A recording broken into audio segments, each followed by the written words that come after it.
Служба доставки роллов и пиццы «Джонка» реализовывала свою продукцию в основном через Инстаграм.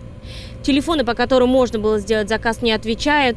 Деятельность фирмы временно приостановлена, а сотрудники фирмы наотрез отказываются от каких-либо комментариев. В ходе административного расследования Роспотребнадзора в учреждении были выявлены нарушения санитарного законодательства. Отделка помещения, в котором готовилась пища, не подвергалась мойке и дезинфекции. Была проведена экспертиза лабораторных исследований пиццы и суши, в результате чего выявлено несоответствие по микробиологическим показателям.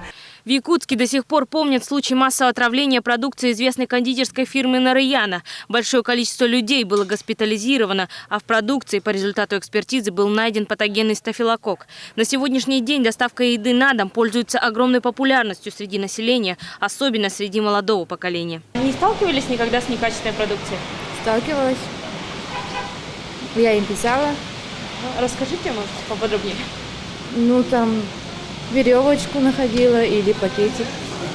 Некачественные продукты иногда бывают. Управление Роспотребнадзора направило материалы проверки в Якутский городской суд с целью приостановления деятельности данного объекта, так как это представляло угрозу жизни и здоровью населения, а также угрозу массовых инфекционных заболеваний.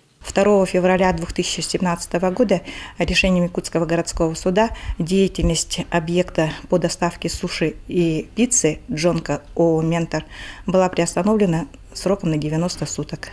Директор предприятия был привлечен к административной ответственности, а на организацию был наложен штраф в размере 20 тысяч рублей.